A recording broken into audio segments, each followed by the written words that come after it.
Jen aspirants, Arubi Thakur, welcome you to SSB Crack Exam channel. So we were doing our geography and आज का जो हमारा geography का topic है, that is we'll be going to solve MCQs on the biodiversity. Already we have completed 25 questions on biodiversity, so this will be the part 2 for this particular thing. So चलिए start करते हैं हम अब आज का session and we'll be discussing बहुत अलग-अलग topics for the biodiversity. Reason being biodiversity अपने आप में एक बहुत बड़ा unit है. So जितना भी important concepts है we'll be discussing it through the MCQs. Okay. So the first question we do have is when a threatened plant needs urgent measures to save it from extinction, the desirable approaches. मान लीजिए कोई हमें पता लग जाता है कोई plant है जो थ्रेटेंड उसमें चला गया है, अब हमें अर्जेंटली उसको सेव करना है तो हम कौन सी अप्रोच के साथ चलेंगे? In situ, ex situ, cryo preservation या bio preservation? When a threatened plant needs urgent measures to save it from extinction, the desirable approach is what? In situ, ex situ, cryopreservation या biopreservation? बताइए, comment कीजिए आप.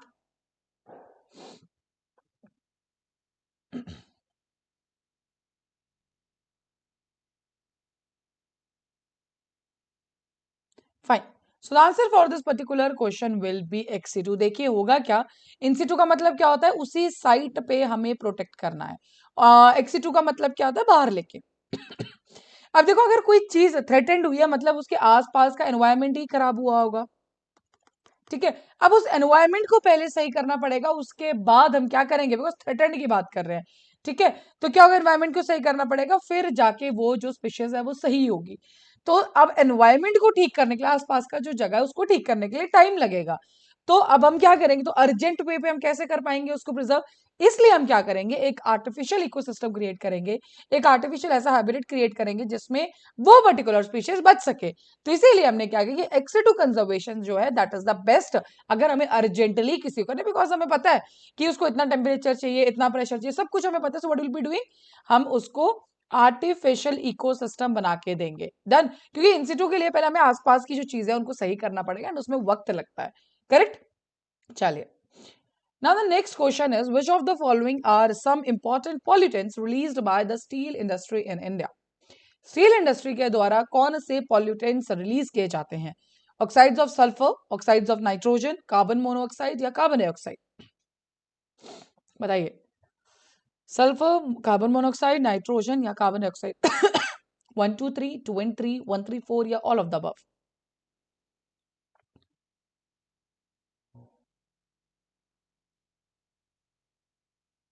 Oxides of sulfur, oxides of nitrogen, carbon monoxide, carbon dioxide.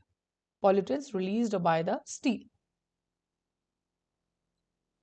चलिए, इसका जो answer है this is all of the above. ध्यान रखिएगा, जब भी हम नॉर्मल इंडस्ट्रीज की बात करें, इट्स नॉट अबाउट सिंपली हम इसी की बात करें. मैक्सिमम इंडस्ट्रीज में आपको ये सब पॉल्यूटेंट जो हैं वो देखने को जरूर मिलेंगे ही मिलेंगे. Oxides of sulphur, carbon monoxide, nitrogen and the carbon dioxide. Correct. So yes, इसका आंसर क्या हो जाएगा? All of the above. Correct. चलिए, in the context of development in the bioinformatics term transcriptome. तो एक टर्म ट्रांसक्रिप्टोम ये क्या दर्शाता है, इसके बारे में आपको बताना है. What do you mean by the term transcriptome? So a range of enzymes used in the genome editing, the full range of mRNA molecules expressed by an organism, the description of the mechanism of a gene expression या mechanism of a genetic mutations. क्या हो सकता है इसका answer? Transcriptome. So this is the basically the term. Correct. So range of enzymes used in the genome editing, the full range of the mRNA molecules expressed by an organism, the description of the mechanism of gene expression, a mechanism of genetic mutations taking place in the cells.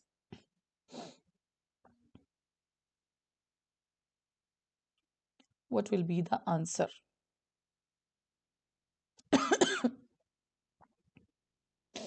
Okay, चलिए answer देखते हैं. तो इसका जो answer है that is the full range of mRNA molecules expressed by an organism. So transcriptome क्या है? It is the set of RNA molecules in a cell or the population of cells, includes messenger RNA, transfer RNA, ribosomal RNA and other non-coding RNA molecules. तो सारे के सारे RNA इसमें जो present रहते हैं ग्रुप है बेसिकली, उसी को हम क्या कहते हैं? We call it as the transcriptome. Correct. तो चलिए ध्यान रखिएगा इसका. एंड हमेशा वैसे भी ध्यान रखिएगा बिकॉज इस तरह के जो टर्म्स है जो न्यूज में रहेंगी वो आपके लिए इंपॉर्टेंट हो जाएगी फॉर द पेपर पर्सपेक्टिव। ठीक है, डायरेक्ट टर्म के ऊपर क्वेश्चन पूछ लिया जाता है। Okay, in a dry regions the leaf size of a tree becomes smaller, why it is so? जब हम ड्राई रीजन्स की बात करेंगे वहां पे जो लीफ साइज है उनके बहुत छोटे छोटे लीव्स देखने को मिलते हैं। Done.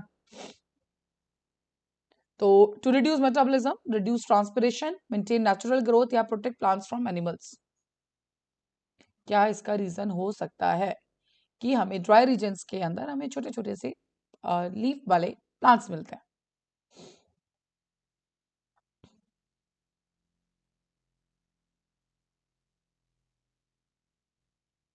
What will be the answer?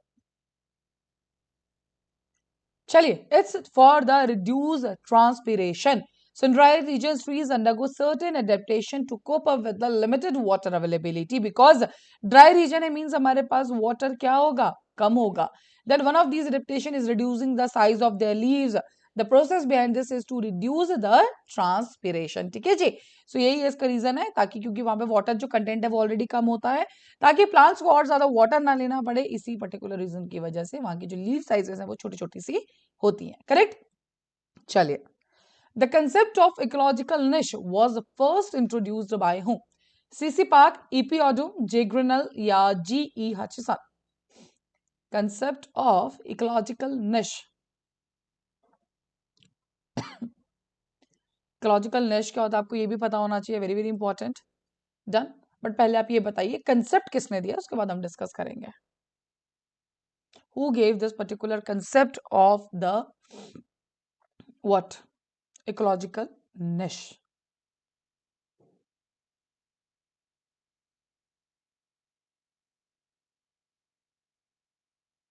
Okay, so the answer is what? That is the J. Grinnell. So Joseph Grinnell was the first person to introduce the concept of ecological niche in 1917. जो paper लिखा था उन्होंने, नाम था the निश relationships of the California thresher.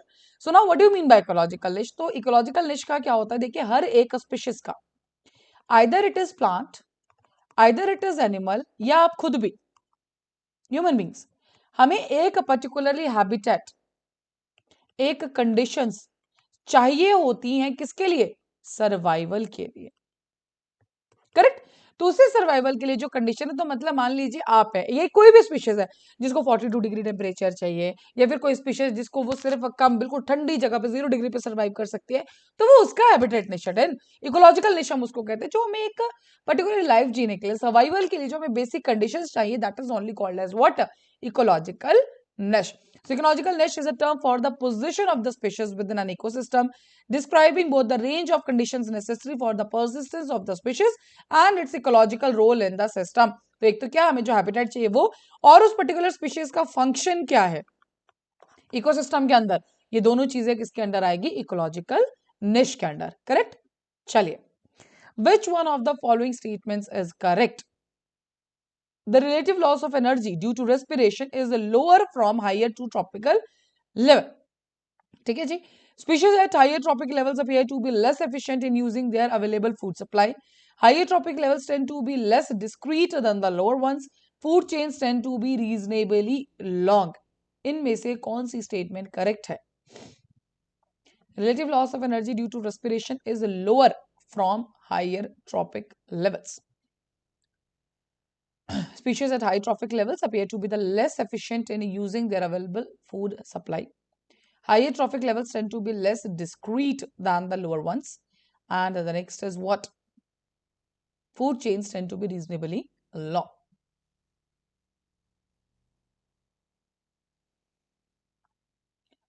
बताइए इसका answer क्या होगा? डू कमेंट देयर, थोड़ा सा सोचिए एंड अप्लाई कीजिए आपको जो लगता है इसका। डन। चलिए देखते हैं answer. So answer will be C, higher trophic levels tend to be less discrete than the lower ones.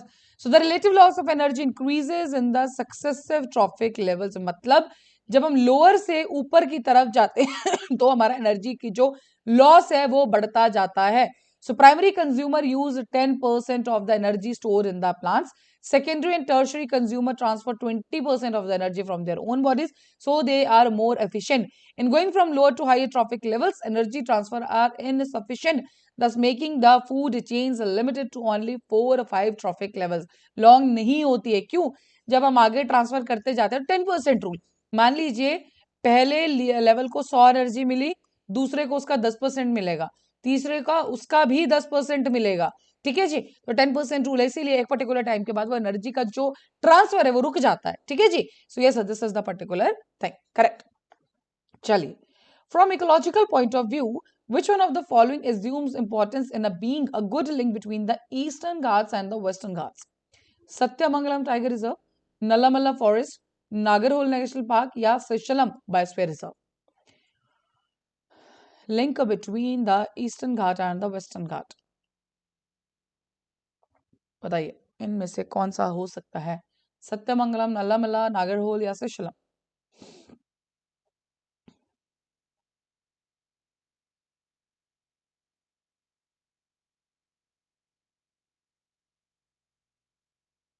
Okay, so the answer is Sathyamangalam tiger reserve. ठीक है जी, देखिए ये रहा यहाँ पे, done, this is the Sathyamangalam tiger reserve, correct.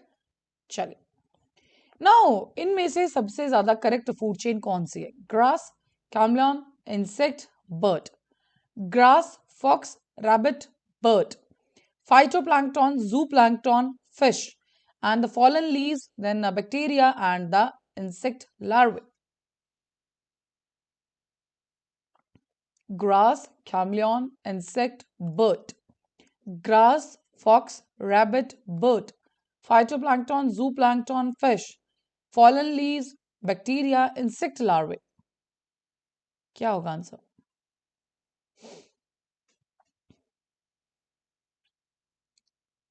चलिए, इसका जो आंसर है that is the phytoplankton, जूप्लैंक्टन and fish. Why?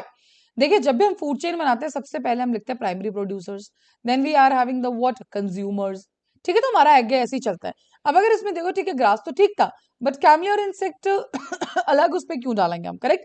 Similarly grass, then fox, rabbit, नहीं ऐसे नहीं चलता है, डन। बिकॉज देखो, फॉक्स और रैबिट तो वैसे भी कनेक्ट नहीं करते हैं। देन फॉलन लीव्स, बैक्टीरियन से क्लाव, दोनों ही इस पे फीड करते हैं, ठीक है। तो ये फूड वेब वाला कंसेप्ट आ जाएगा इसमें।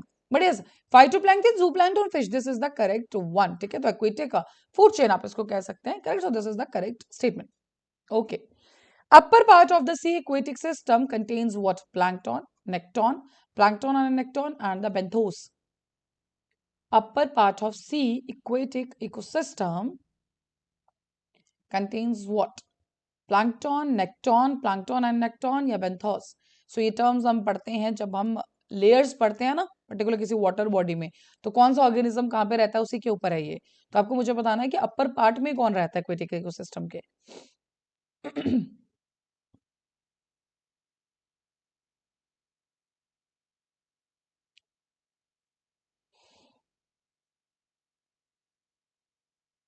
चलिए, इट्स प्लैंकटन। देखो अगर आप यहाँ पे जो भी मेंशन है, देखो नेक्टॉन का है बीच में, ये रे नेक्टॉन, ठीक है। So they are what, they are a good swimmers, ठीक है। तो ये बिल्कुल सरफेस पे नहीं है, बीच जैसे में, done.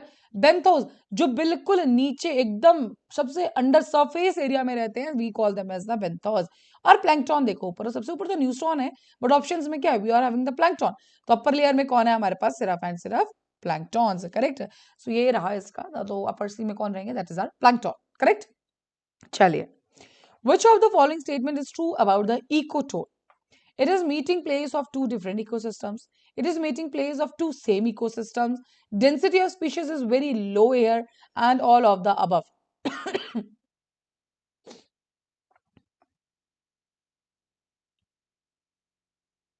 It is a meeting place of two different ecosystems, place of two same ecosystem. Yeah, all of the above. What will be the answer? Ecotone के बारे में आपको बताना है कि what is basically ecotone, correct.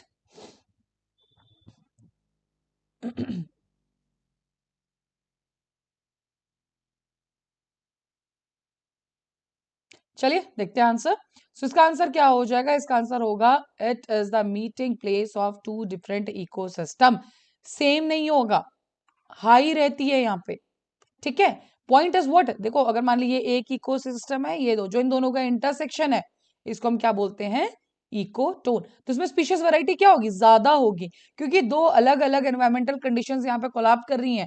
तो ये वाली तो सर्वाइव कर पाएंगी, ये भी सर्वाइव कर पाएंगी, ठीक है जी। तो मान लीजिए यहाँ पे दो स्पीशीज थी, यहाँ पे दो स्पीशीज थी, यहाँ पे कितनी होंगी? Will be having a 4 species, correct. चलिए, Ecotown is a place where two different ecosystems meet each other. Mangrove and terrestrial ecosystem an example of the ecotone. So this is areas very rich in species. Ecotone has species of both ecosystems as well as some species which are characteristic and restricted to the ecotone. एक तो क्या होगा, दोनों ecosystem की तो species वो लेगा ही लेगा, लेकिन कुछ ऐसी स्पीशीज जो उस पर्टिकुलर सिर्फ इकोटोन में ही होंगी, ठीक है जी, तो वो स्पीशीज भी उसमें इंक्लूड हो जाएंगे। सो इसका answer will be what, that is a, correct. चलिए, in a forest, deer, raccoons, squirrels, and other animals eat and find shelter. A detritus food web occurs as their waste accumulate on the forest floor. In this detritus web, deer and raccoons function as the producers, fungi and earthworms function as producers, decomposers function as the consumers. The deer and raccoons represent decomposers. तो आपको बताना है इसका answer according to the detritus food chain. ध्यान रखना, एक particular कौन कौन है? फॉरेस्ट है, डियर है, रकून है, स्क्विरल्स है। तो क्या deer and raccoon function as the producers, fungi and earthworm function as the producers, decomposers function as the consumers, the deer and raccoons represent decomposers. तो इनमें से सबसे अप्रोप्रिएट स्टेटमेंट कौन सी, अगर हम डेट्रिटस फूड वेब के हिसाब से देखें? Which will be the more appropriate statement? चलिए, इसका जो आंसर है that is the C, decomposers function as the consumers. So in the detritus food web, the primary source of the energy or the producer is the detritus. The primary consumers are also the detritus, जैसे कि कौन कौन? Bacteria हो गया, protozoa हो गया, fungi हो गया. The secondary consumers are the nematodes, insect larvae which feed on the detritus. Correct, तो ये आपको ध्यान रखना है, करेक्ट। तो ये क्या है? डिकम्पोजर्स और प्रोड्यूसर्स भी हैं, फिर उसको कंज्यूमर्स भी बनेंगे, एंड जो हमारे नॉर्मल उसको जाता है नेमेटोड्स, वो कौन है? Insect, larvae and all, correct. So answer is decomposers function as a consumers, ठीक है जी। चलिए, in case of the parasitic food chain, shape of a pyramid of number is always upright, linear, inverted, not certain. बताइए, parasitic food chain के अंदर जो हमारा pyramid of number है, number तक हम हमेशा अलग अलग देखते हैं, पिरामिड ऑफ नंबर होता है, पिरामिड ऑफ एनर्जी होता है, ठीक है, तो नंबर के हिसाब से पूछा गया है। हमेशा अपराइट मतलब सीधा होता है, ऐसे उल्टा होता है, ठीक है, या फिर पता नहीं है, दोनों हो सकता है, ठीक है, बताइए। Okay, so the answer is inverted. तो देखो कैसे होगा, प्रोड्यूसर एक पर्टिकुलर पेड़ है, पेड़ के सारे और ज्यादा पंछी हैं, पंछियों के ऊपर पैरासाइट्स कितने, एक बर्ड के ऊपर, ये एक बुफलो के ऊपर कितने सारे पैरासाइट्स होते हैं, ठीक है। तो होगा क्या? हमेशा उल्टा ही होगा। अगर 10 बुफलोज हैं, ठीक है, या 10 पेड़ है, तो उनके साथ ऊपर तो कितने सारे वो होंगे क्या? पैरासाइट्स। तो it will be always be what, ऐसा हो सकता है कभी कि एक बर्ड के अंदर ऊपर एक ही पैरासाइट हो? No, it can not be possible, correct.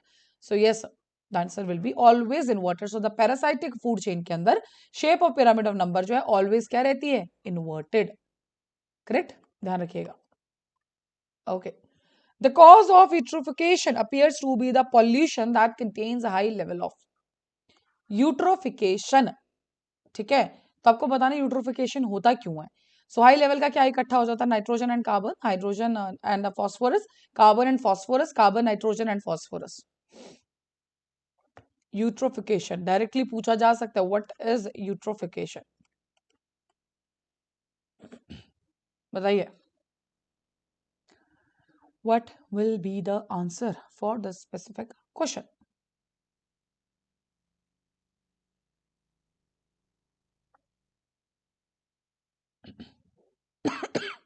चलिए, so answer will be the nitrogen and phosphorus. So eutrophication is the process in which a water body becomes overly enriched with nutrients. मतलब eutrophication क्या हुआ? एक water body है, उसमें बहुत सारे nutrients आ गए, and यही क्या, access to anything is dangerous, और वही खतरा बन जाता है. So leading to the plentiful growth of a simple plant life, the excessive growth of algae and plankton in a water body are indicators of this particular process. मान लीजिए कि water body है W, इसके अंदर क्या हुआ, nutrients बहुत ज्यादा हो जाएंगे. न्यूट्रिएंट्स बहुत ज्यादा हो जाएंगे तो ग्रोथ ऑफ प्लांट जो है वो भी क्या हो जाएगी, बढ़ जाएगी. अब ग्रोथ ऑफ प्लांट बढ़ जाएगा तो क्या हो जाएगा, एल्गे भी बढ़ जाएगा. एंड वही फाइनली क्या कर देता है, eutrophication. Correct. So the nitrogen और फॉस्फोरस के इंक्रीज से ही ये पर्टिकुलर चीज होती है. चलिए, दो स्टेटमेंट्स दी आपको, आपको बताना है इनमें से करेक्ट कौन से. Amensalism is the negative interaction between two living individuals. ठीक है, मतलब दोनों नेगेटिव नेगेटिव है. In amensalism yellow chemicals are secreted by the one individual.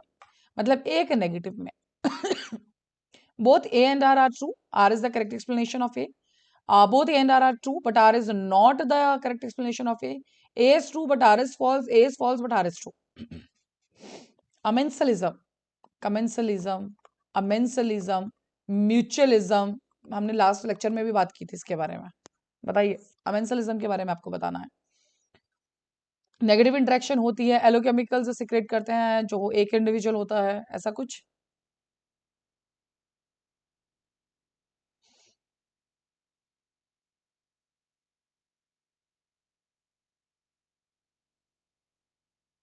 चलिए, इसका जो आंसर है that is the both A and R true, but R is not the correct explanation of A. Negative है लेकिन हर चीज में ये अप्लाई नहीं हो सकता है दोनों सही. किसी किसी केसेस में ऐसा हो सकता है ना कि एमेंसल एलोकेमिकल्स सिक्रेट करता है, सारे का सारा एमेंसलिज्म इसके ऊपर हो, ऐसा तो नहीं हो सकता. करेक्ट. सो देखो, म्यूचुअलिज्म क्या है, दोनों पॉजिटिव. ठीक है. कंपटीशन क्या है, दोनों नेगेटिव. प्रिडेशन क्या है, एक पॉजिटिव एक नेगेटिव, मतलब एक को फायदा और एक को नुकसान. पैरासिटिज्म, एक को फायदा एक को नुकसान. ठीक है. कमेंसलिज्म, एक को फायदा और एक को कोई नुकसान नहीं है. एनामेंसलिज्म में क्या है, ना तो एक को कोई फायदा हो रहा है और दूसरे को क्या हो रहा है, नुकसान. Correct. So yes, so this is the thing which is, ये आपको टर्म्स पता होनी चाहिए. चलिए, consider the following kinds of organisms and identified the pollinating agents. Bat and bee but not bird, bee, bat and birds, hummingbird but not bee, wind, bee, bat, birds. क्या होगा answer, बताइए. A, B, C, D.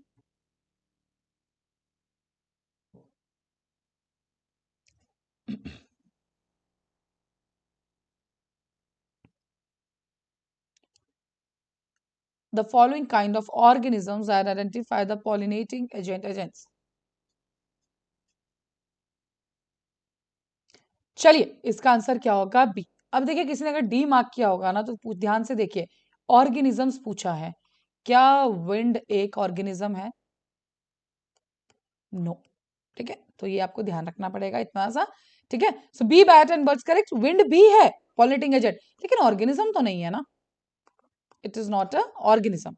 There is the trap. Correct. So B, bat and birds is right answer. चलिए, which national park is unique in being a swamp with floating vegetation that supports a rich biodiversity? Bhitarkanika national park, Keibul Lamjao national park, Kolda Ghara national park या Sultanpur national park. Which national park is unique in being a swamp with the floating vegetation that supports a rich biodiversity? Keyword यही है क्या, floating vegetation. बताओ. सो floating vegetation के साथ ध्यान रखो, it is the Keibul Lamjao national park. Correct. देखो, so Keibul Lamjao national park is a national park that is in where in the Bishnupur district. कहां पे लोकेटेड है, मणिपुर में है. एस्टेब्लिश हुआ था 28 मार्च 1977 में. 40 स्क्वायर किलोमीटर एरिया में है. The part of the only floating national park in the world and is part of the Loktak lake. ठीक है जी. तो अगर फ्लोटिंग वेजिटेशन के साथ कोई लेक का नाम भी आएगा that will be the Loktak lake. कहा है, मणिपुर में. करेक्ट. चलिए, that is related to this particular floating vegetation के साथ केबुल लामजाओ नेशनल पार्क. चलिए, which one of the following is the best description of the term ecosystem? जितने भी टर्म्स दिए हैं इनमें से इकोसिस्टम की सबसे बेस्ट डेफिनेशन कौन सी है? A community of organisms interacting with one another that were part of the earth which is inhabited by the living organisms. A community of organisms together with the environment in which they live and the flora and fauna of a geographical area. Community of organisms जहाँ पे वो एक दूसरे के साथ interact कर रहे हैं उसको इकोसिस्टम कहते हैं. पार्ट ऑफ अर्थ जहाँ पे लिविंग ऑर्गेनिज्म रह रहे हैं उसको हम बोलेंगे ठीक है। Community of organisms together with the environment, जहाँ पे ऑर्गेनिज्म और एनवायरनमेंट साथ में रह रहे हैं, या फ्लोरा और फौना ज्योग्राफिकली। आपको सबसे बेस्ट डेफिनेशन निकालनी है, बिकॉज वैसे देखोगे तो सारी की सारी आ जाएंगी। डन। बट आपको बेस्ट डेफिनेशन बतानी है, जो इकोसिस्टम का एकदम बेस वाला जो एक्सप्लेनेशन होगा, उसके ऊपर आपको बात करनी है। बताइए।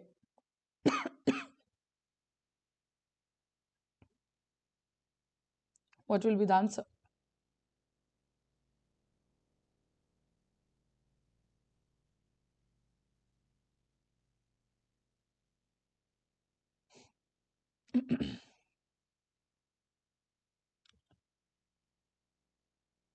चलिए, इसका जो आंसर होगा क्या, the first A, a community of organisms interaction with one other. मैंने आपको बोला था कि इकोसिस्टम बेसिकली क्या है, जहां biotic plus non biotic, abiotic बोल सकते हो, ठीक है जी, ये आपस में क्या करते हैं, इंटरेक्शंस।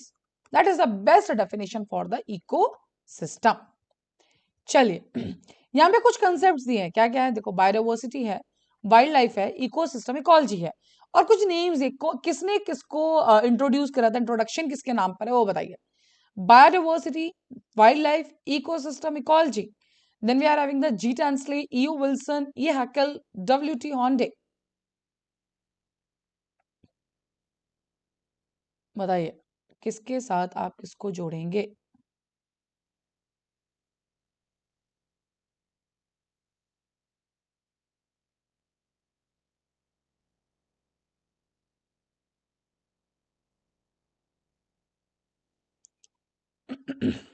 मैच कीजिए लिस्ट वन और लिस्ट टू को। चलिए, इसका जो आंसर है दैट इज बी। मतलब देखो, बायोडाइवर्सिटी तो आपको पता था for sure, that is the EO Wilson, maximum को पता होगा। तो सी और डी तो निकल गया। अब फोर भी क्लियरली दोनों में फोर फोर है बी के साथ, तो wild life is with the W T on day. बचा ecosystem and the ecology. So ecosystem is with the G Tansley and the ecology is with the E Haeckel, correct. So yes, that will be the answer. तो हमारा answer क्या बन जाएगा यहाँ पे, B. ठीक है, जो इस तरह का मैच करने के लिए भी आ सकता है। Okay. Now in India, which one of the following types of forest is a teak dominant tree species? Tropical moist deciduous forest, tropical rain forest, thorn scrub forest, temperate forest with grasslands. Teak किसके अंदर मिलता है ये बताना है आपको। Where do we get a teak? कौन सी vegetation या कौन सी फॉरेस्ट के अंदर हमें ये पर्टिकुलर ट्री मिलता है, टीक ट्री?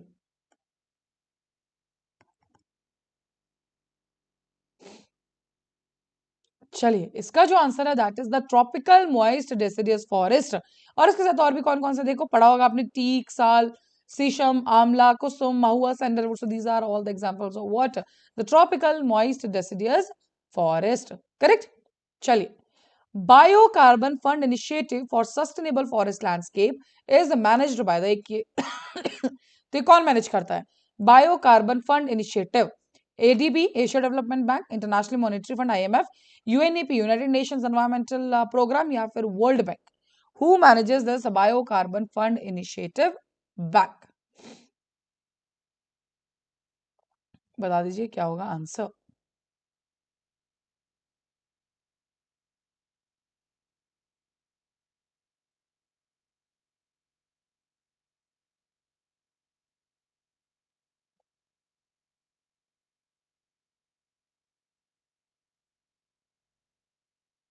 चलिए, इसका आंसर क्या है, we are having the world bank.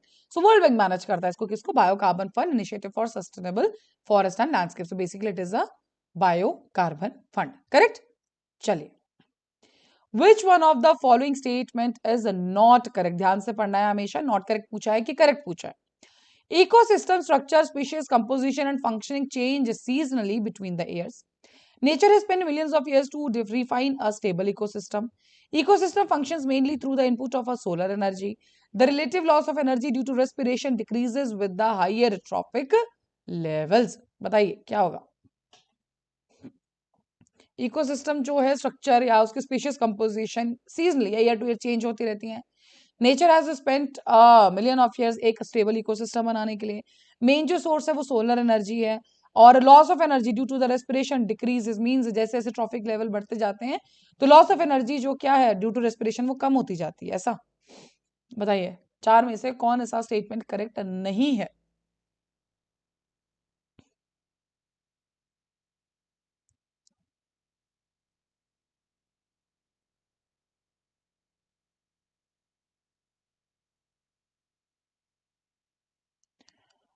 चलिए इसका जो आंसर है that is the relative loss of energy due to the respiration decreases with higher trophic levels. देखिए क्या होता है जब ट्रॉफिक लेवल्स बढ़ते जाएंगे तो जो लॉस ऑफ एनर्जी है ड्यू टू द रेस्पिरेशन वो भी बढ़ती जाएगी। क्यों?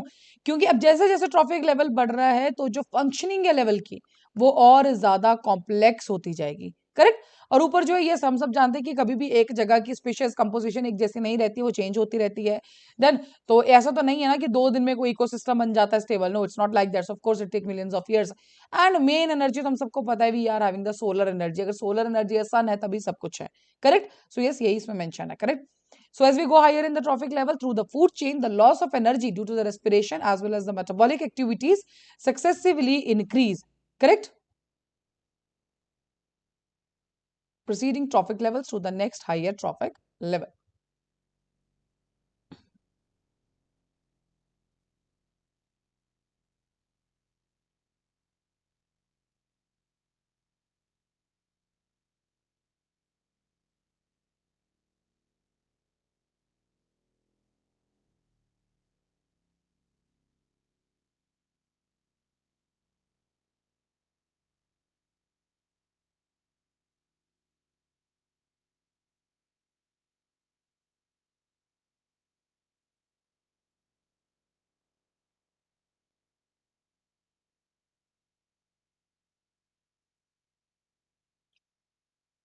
Okay. So the next question is, consider the following statements. Assertion A, plants are called primary producers. Reason R, क्या दिया है? Plants produce their food themselves through the process of photosynthesis. तो बताइए इनमें से कौन सा स्टेटमेंट ट्रू है और क्या होगा? तो एक दिया गया है कि plants are called primary producers और रीजन इसमें दिया गया है कि plants produce their food themselves through the process of photosynthesis. क्या ये दोनों सही है एंड करेक्ट एक्सप्लेनेशन है, या ये दोनों सही है लेकिन करेक्ट एक्सप्लेनेशन नहीं है? A is true but R is false, या A is false but R is true? What will be the answer?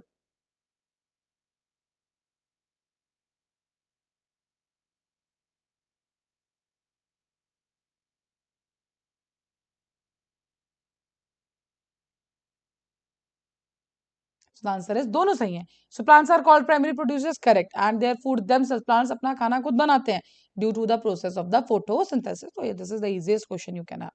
चलिए, as an ecosystem, wetlands are useful for which of the following?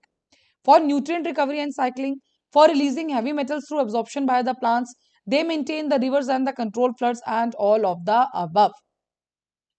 बताइए. As an ecosystem, wetlands are useful for which of the following? Nutrient recovery and cycling, releasing heavy metals through absorption by the plants, they maintain the rivers and control floods, all of the above. Wetlands के लिए specifically आपको बताना है.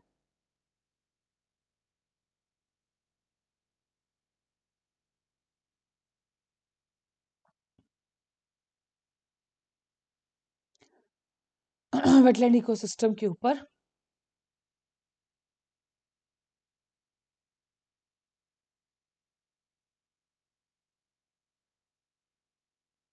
चलिए जो इसका answer है that is all of the above. Correct. ठीक है. चलिए. In nitrogen cycle, soil nitrates are transformed into free nitrogen by what? ठीक है. सॉइल नाइट्रेट जो है ट्रांसफॉर्म किए जाते हैं इनटू फ्री नाइट्रोजन. इसके पीछे कौन काम करता है? Nitrifying bacteria, denitrifying bacteria, ammonifying bacteria, या both A and C? In nitrogen cycle soil nitrates are transformed into free nitrogen by nitrifying bacteria, denitrifying bacteria, emmonifying bacteria, या both A and C? So what will be the answer? चलिए इसका जो answer है that is the denitrifying bacteria. So during denitrification, nitrates are reduced to the nitrites and then to the nitrogen gas and ammonia. So basically जितनी भी हमारी cycles है, चाहे वो कार्बन साइकिल है, ठीक है जी, सल्फर साइकिल है, नाइट्रोजन साइकिल है, उसका आपको पता होना चाहिए. It is carried out by denitrifying bacteria such as Thiobacillus dinitrificans, then the Micrococcus dinitrificans and the Pseudomonas species. Correct? So yes, this will be the answer. So the last question for this particular session is, which one of the following is not helpful in maintaining a ecological stability. इनमें से कौन सी ऐसी चीज है जो कि ecological stability को maintain करने के लिए हेल्पफुल नहीं है? Ecosystem complexity, ecosystem diversity, ecosystem uniformity या होम्योस्टैटिक मैकेनिज्म? बताइए। कॉम्प्लेक्सिटी नहीं होनी चाहिए, डाइवर्सिटी नहीं होनी चाहिए, यूनिफॉर्मिटी नहीं होनी चाहिए, मैकेनिज्म नहीं होनी चाहिए, या इनमें से कुछ भी होगा तो उससे स्टेबल नहीं होगा? What will be the answer? Uniformity, because सब कुछ अगर यूनिफॉर्म होगा तो हमें इंट्रैक्शंस कैसे देखने को मिलेंगी? Correct? So this was the thing. So that is all for this particular lecture, and we have discussed many complicated terms. And थोड़ा ये last lecture से high end पे lecture था because yes we need it, correct? Because term basis questions biodiversity से जरूर पूछे जाते हैं. And specifically if you are sitting for the series, then आपको ये थोड़ा terms पता है. Then ND and FCAT also आपको जो एक definitions इन चीजों की उसके बारे में idea होना चाहिए. So that is all for this particular lecture. अभी आपकी स्क्रीन पे कुछ courses for the NDA, CDS, FCAT. You can enroll in this particular courses. And जब भी आप enroll करें उस टाइम पे डिस्काउंट कोड जो है Warrior10 आप ये यूज करें. जैसे आप इस कोड को यूज करेंगे you will get 10% off on that particular course. So that's all for the day. Thank you so much for watching. जय हिंद, जय भारत. अगर आप एक डिफेंस एस्पिरेंट हैं और SSB interview, NDA, CDS, AFCAT जैसे एग्जाम्स के लिए प्रिपेयर कर रहे हैं तो आप एसएसबी क्रैक एग्जाम्स के कोर्स को चेक करना ना भूलें। आप हमारी लर्निंग एप्लीकेशन को गूगल प्ले स्टोर से भी डाउनलोड कर सकते हैं।